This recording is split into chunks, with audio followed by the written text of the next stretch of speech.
The UK will join the Comprehensive and Progressive Agreement for the Trans-Pacific Partnership, also known as the CPTPP. Ever so snappy, that. They love an acronym these days, don't they? How great is the CPTPP going to be for the UK economy? Because the government were making quite a lot of noise about it yesterday.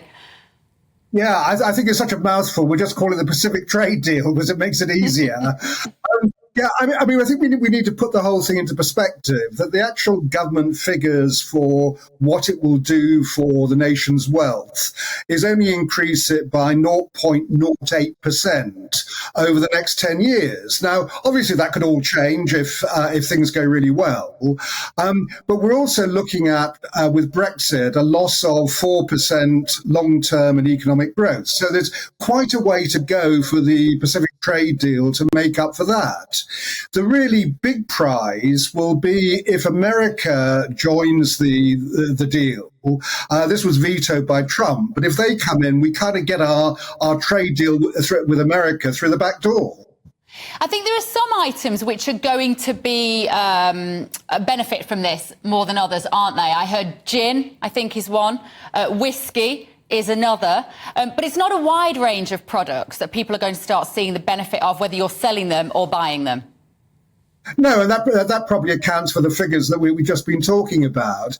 So things like machinery and medicines will also be much easier to come by thanks to this deal. So yes, I mean however you look at it, it's obviously a good thing. We couldn't have done this while we were still with the EU. But whether or not it'll make a huge difference to people's lives, we'll just have to see. Absolutely. Right, let's talk about the SNP. Nigel, obviously Hamza Yousaf being signed in at the end of this week, and then they take a massive dip in the polls. What is the latest news we're hearing from Scotland? Well, I mean, the polls seem to be a bit all over the place there. There's certainly one poll that's come out which shows that it's the worst seat projection for the SNP since 2016. So they would end up, should there be an election tomorrow, with 18 fewer seats. Now, the big gain will be for Labour if these polls are correct, which would end up with 20 more seats in the Scottish Parliament than they have at the moment. The big news for the SNP is, of course, that should that happen, that would mean there would be an overall anti-independence majority at Holyrood.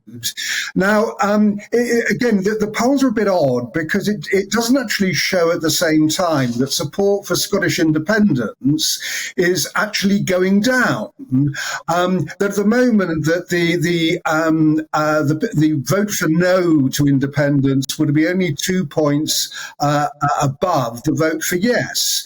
So as I say, I think we need to see how these polls actually shake down over the next few months to get some really clear indication of what is going on.